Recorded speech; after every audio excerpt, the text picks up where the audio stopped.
स्वागत है आपका मेरे YouTube चैनल में। आज हम इस वीडियो में सदिशों का संयोजन यानी कॉम्बिनेशन ऑफ वेक्टर्स पढ़ने जा रहे हैं। यदि आपने सदिश राशियों के बारे में अभी तक नहीं पढ़ा है तो इससे पहले की वीडियो आप जरूर देखें।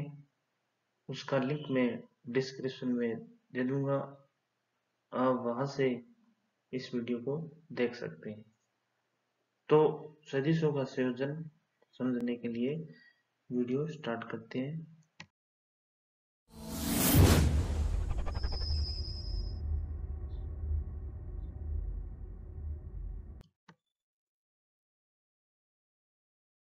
सदिशों का संयोजन पढ़ने से पहले हम निम्न गतियों पर विचार करते हैं। जैसे सीधे पाइप में किसी गेंद की गति, ये एक सर्रे की गति है। दूसरा, पृष्ठ पर चींटी की गति, तो यह एक द्विविमीय गति है। और एक कमरे में मक्खी की गति यानी खुले आकाश में गति जो होती है वो त्रिविमीय गति है। तो अब ये एक विमीय, द्विविमीय, त्रिविमीय क्या होता है, यानी जब कोई राशि केवल एक ही अक्ष के अनुदिश हो तो वह एक विमीय गति कहलाती है। जैसे ये बॉल जब पाइप के अंदर गति करेगी तो एक ही दिशा में गति करती है, यानी इसमें जो परिवर्तन हो रहा है वो एक ही दिशा में हो रहा है। और जब किसी राशि में परिवर्तन जो है वो दो दिशाओं में हो, जैसे पृष्ठ पर लंबाई और चौड़ाई है इस पृष्ठ की, तो इस पर जैसे चिंटी की गति है तो ये दो दिशाओं में जा सकती है, तो यह द्विविमीय गति होती है। इसी प्रकार एक कमरे में मक्खी की गति है तो वह उस कमरे की लंबाई, चौड़ाई, ऊंचाई कहीं पर भी जा सकती है, तो यह जो गति है वो त्रिविमीय कहलाती है, यानी तीन अक्षों के अनुदिश उसकी गति अपने मानते हैं। तो अब इन गतियों का अपने विश्लेषण कर लिया, लेकिन इनका मान निकालना चाहे तो अपने को एक सिस्टम मानना पड़ेगा।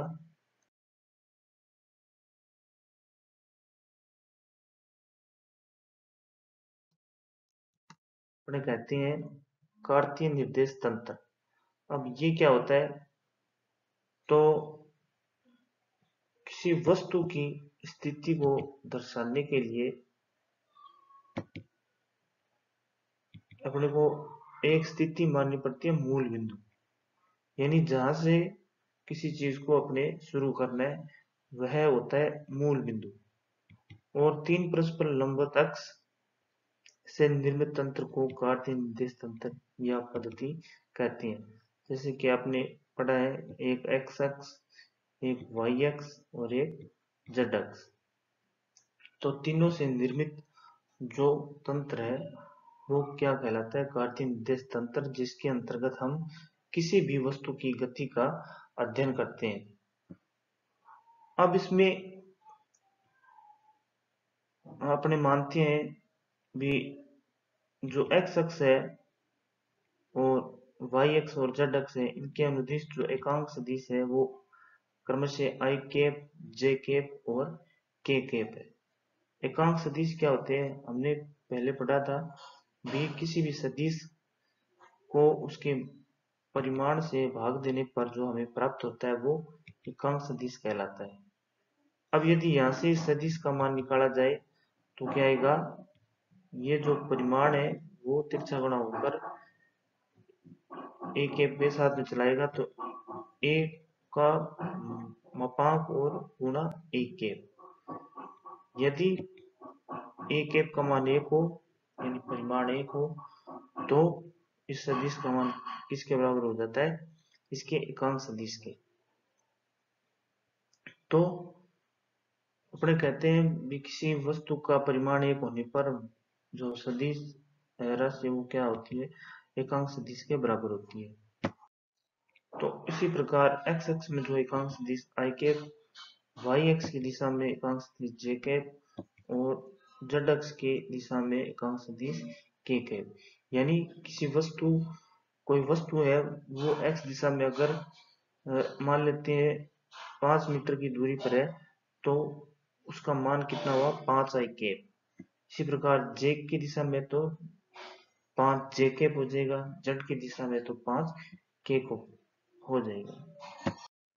एक प्रकार से हम कह सकते हैं आई जे के कैप जो है एक प्रकार से अक्षों के अनुदिश दिशा को व्यक्त करते हैं।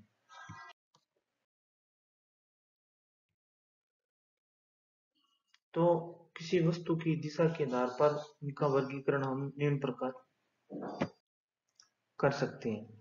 एक विमीय सदिश, तो जैसे कि हमने पहले आपको बताया भी, किसी एक दिशा के अनुदिश अगर कोई सदिश है तो वह एक विमीय सदिश कहलाता है। कोई सदिश मान लेते हैं वेक्टर है, वो अगर एक्स अक्ष के अनुदिश उसका मान है तो इसका मान कितना आएगा, एक्स आई कैप। एक्स का मान 2 होने पर 2 आई कैप, 3 होने पर 3 आई कैप। इसी प्रकार कोई वस्तु की गति या दिशा वाई एक्स के अनुदिश है तो उसका मान कितना होगा, वाई जे कैप। और जेड एक्स के अनुदिश होने पर उसका मान जेड के कैप। इसको हम एक उदाहरण के माध्यम से समझते हैं। यदि किसी वस्तु का वेग x दिशा में 2 मीटर प्रति सेकंड है तो इसे v वेक्टर बराबर 2i कैप द्वारा व्यक्त किया जाएगा। क्योंकि वेग सदिश राशि है तो उसके परिमाण के साथ उसकी दिशा भी हमें यहाँ पर प्रदर्शित करनी है। तो 2i कैप यहाँ दिशा बताता है भी वो वस्तु जो है x दिशा में गति कर रही है। इसी प्रकार नेक्स्ट है द्विविमीय सदिश। तो इसमें क्या होगा, किसी भी वस्तु की गति 2 अक्ष के अनुदिश होगी, उसे द्विविमीय सदिश कहेंगे। तो यह गति एक्स वाई में हो सकती है, वाई जेड में हो सकती है या जेड एक्स में हो सकती है, कोई भी एक तल में हो सकती है। तो अपने मान लेते हैं कोई सदिश ए वेक्टर है और वह एक्स वाई के अनुदिश है तो उसका मान क्या होगा, एक्स आई कैप प्लस वाई जे कैप। इसी प्रकार हम अन्य तल में भी सदिश राशि का मान व्यक्त कर सकते हैं, ज्ञात कर सकते हैं। इसी प्रकार से हम बात करते हैं त्रिविमीय सदिश। तो वह सदिश जो आकाश में स्थित है उसे त्रिविमीय सदिश कहते हैं। इसे निम्न प्रकार से व्यक्त किया जा सकता है। यानी कोई सदिश राशि जो है एक्स वाई जेड तीनों अक्षों के सापेक्ष उसकी स्थिति में परिवर्तन हो रहा है तो वह वस्तु या उस वस्तु का जो मान है वह क्या कहलाएगा, त्रिविमीय सदिश के अंतर्गत आएगा। तो इसको कैसे प्रदर्शित करेंगे, ए वेक्टर वह कोई राशि है एक्स आई के वाई जे के प्लस जेड के, यानी उस वस्तु की स्थिति में तीनों अक्षों के सापेक्ष परिवर्तन हो रहा है तो ऐसी सदिश जो होगा उसे त्रिविमीय सदिश कहेंगे। जैसे कि आपने वीडियो के शुरू में देखा था, एक मक्खी की गति जो है वो इसके अंतर्गत आती है। अब अपने नेक्स्ट है सदिशों का संयोजन। सदिश राशियों के संयोजन जो है उसके लिए कुछ नियम होते हैं। क्योंकि सदिशों के लिए परिमाण के साथ साथ दिशा की भी आवश्यकता होती है तो इनको हम किस प्रकार से संयोजित कर सकते हैं, उसके लिए पहला नियम है त्रिभुज का नियम। इस नियम के अनुसार यदि दो सदिश त्रिभुज की क्रमागत भुजा को व्यक्त करते हैं तो तीसरी भुजा विपरीत क्रम में योग को प्रदर्शित करती है, अर्थात p vector plus q vector बराबर r वेक्टर। यानी कोई दो यहाँ पर सदिश राशि, कोई भी सदिश राशि है जिसको यहाँ पर ए बी पी वेक्टर द्वारा, बी सी क्यू वेक्टर द्वारा दो दिशाओं में व्यक्त किया है। अब यदि इनको जोड़ दिया जाए तो अपने अदिश राशि में तो क्या होता है, भी उसमें दिशा की आवश्यकता नहीं होती है, तो डायरेक्ट जोड़ देने पर जो है उत्तर आ जाएगा। लेकिन सदिश राशि में परिमाण के साथ साथ हमें दिशा की भी आवश्यकता होती है, इसलिए इनको जोड़ने के अलग नियम है। तो यदि ए बी और बी सी इन भुजाओं को अपने जोड़ दिया जाए जैसे कि इस चित्र में दिखाया गया है, तो तीसरी भुजा ए सी किसको व्यक्त करेगी, परिमाण, अर्थात P की दिशा और Q की दिशा दोनों क्रमागत रूप है, यानी इस प्रकार से व्यक्त की हुई है। दोनों का क्रम एक ही है, दोनों एक ही दिशा में क्लॉकवाइज या एंटी क्लॉकवाइज किसी भी दिशा में हो सकते हैं। लेकिन जो तीसरी भुजा है वो इनके क्रम में नहीं होगी, तो वो भुजा परिमाण इनके परिणामी सदिश को व्यक्त करेगी। अर्थात इसका जोड़ किस प्रकार होगा, p vector plus q vector बराबर r वेक्टर। यानी कोई भी दो भुजाएं हैं या कोई सदिश है तो त्रिभुज नियम में उनको इस प्रकार से परिणामी सदिश जो है अपने प्राप्त कर सकते हैं। इसी प्रकार दूसरा नियम है समांतर चतुर्भुज का नियम। अब इसमें क्या होगा, इस नियम के अनुसार किन्हीं दो सदिशों को समांतर चतुर्भुज की आसन भुजाओं से व्यक्त किया जाए तो उनका कटान बिंदु से जाने वाला विकिरण जो है वो उनको परिणामी को प्रदर्शित करता है, अर्थात P vector plus Q vector बराबर R वेक्टर। अब इसमें P और Q जो सदिश है उनकी दिशा अपने को इस प्रकार से दिखाई हुई है। इन दोनों की दिशा क्लॉकवाइज या एंटी क्लॉकवाइज दोनों ही तरीके से प्रदर्शित नहीं हो रही है, तो इनका परिणामी निकालने के लिए इन दोनों को किसी एक बिंदु पर मिला देते हैं। तो देखिए इस दोनों को हम बिंदु ए पर मिला देते हैं, तो जो इनका कटान बिंदु ए है वहां से जो विकिरण निकलता है वो किसको शो करता है, उनके परिणामी को शो करेगा। तो अगर इनको बंद कर दें तो ये एक समांतर चतुर्भुज का रूप ले लेता है। तो इस प्रकार से सदिशों का परिणामी हम ज्ञात कर सकते हैं। अब यदि अपने पास दो से ज्यादा सदिशों का परिणाम उनको व्यक्त करना चाहें तो उसमें कौन सा नियम लगता है, बहुभुज का नियम। तो इसमें दो या दो से अधिक सदिशों का परिणाम व दिशा ज्ञात करने के लिए इस नियम का उपयोग किया जाता है। इस नियम के अनुसार क्या है, सदिशों को बहुभुज की क्रमागत भुजा के रूप में व्यक्त किया जाएगा और बहुभुज को बंद करने वाली भुजा जो है वो परिमाण और दिशा उनके परिणामी सदिश को विपरीत क्रम में प्रदर्शित करेगी। यानी जिस प्रकार से त्रिभुज नियम है उसी प्रकार से कोई भी बहुभुज है, जैसे चार भुजाएं या पांच भुजाएं, तो जो छठी भुजा होगी, जैसे पंचभुज की बात करें तो पांचों भुजाओं को जोड़ने पर उनका एक क्रम बनेगा और छठी भुजा जो है वो विपरीत क्रम में होगी। जैसे कि यहाँ पर अपने लिए कोई चार भुजाओं द्वारा एक बहुभुज निर्मित हो रहा है और सदिश है पी क्यू आर एस, और यदि इनका परिणामी मान लेते हैं आर, तो इसको तो एक मान लेते हैं सदिश ए वेक्टर, दूसरा बी वेक्टर है, तीसरा सी वेक्टर और चौथा डी वेक्टर। तो सभी का देखिए एक क्रम बन रहा है इस प्रकार से। तो जो इनको सभी को क्रमागत जोड़ देते हैं तो इस चित्र के अनुसार इस प्रकार से, तो जो यहाँ से यहाँ तक ये जो बंद किया इसको, ये किसको व्यक्त करेगा?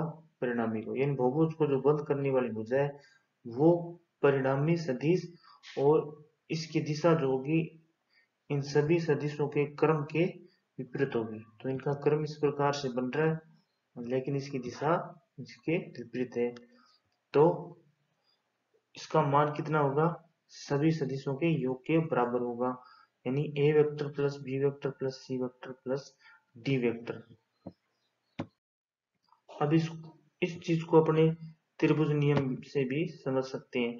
तो अगर इस त्रिभुज की बात की जाए तो इसमें ए वेक्टर और बी वेक्टर दो सदिश है। इसका मतलब ये जो भुजा है वो किसको प्रदर्शित करेगी? इसके परिणामी को। तो यहाँ क्या आना चाहिए? ए वेक्टर प्लस बी वेक्टर। अब इसकी दिशा ऐसे है। अगर इस दूसरे त्रिभुज की बात की जाए तो इसमें क्या है? एक सदिश ये हो गया ओ क्यू, और दूसरा सदिश क्यू एस।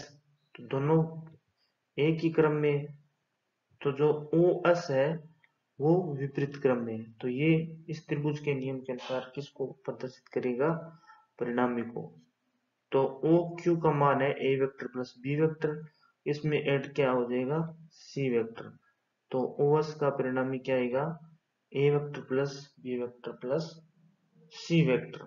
और इसी प्रकार अगर इस तीसरे त्रिभुज की बात की जाए तो इसके अंदर ओ एस की दिशा इस प्रकार से, और एस टी की दिशा इस दिशा में, दोनों एक क्रम के अंदर है, लेकिन ओ टी जो आर है वो विपरीत क्रम में है।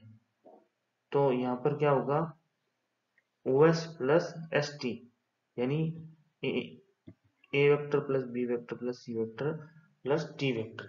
तो इस प्रकार सदिशों का अपने क्रमागत तरीके से भुजाओं के रूप में व्यक्त करके उनका परिमाण व दिशा अपने ज्ञात कर सकते हैं। इनमें ये दो बातें अपने को ध्यान में रखनी है। सदिशों के योग से प्राप्त परिमाण परिणाम भी सदिश होता है।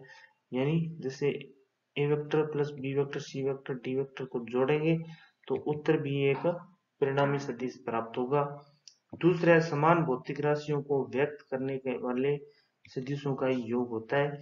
यानी जैसे वेग है तो सारे पद वेग से संबंधित होने चाहिए, त्वरण है तो सारे पद त्वरण से संबंधित होने चाहिए, संवेग है तो सभी पद संवेग से संबंधित होने चाहिए, तो तभी उनका अपने योग निकाल सकते हैं। तो इस प्रकार किसी भी सदिश राशियों का अपने संयोजन त्रिभुज नियम, समांतर चतुर्भुज नियम व बहुभुज नियम के द्वारा ज्ञात कर सकते हैं।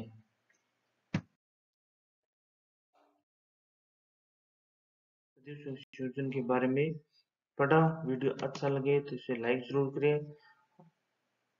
Thank you.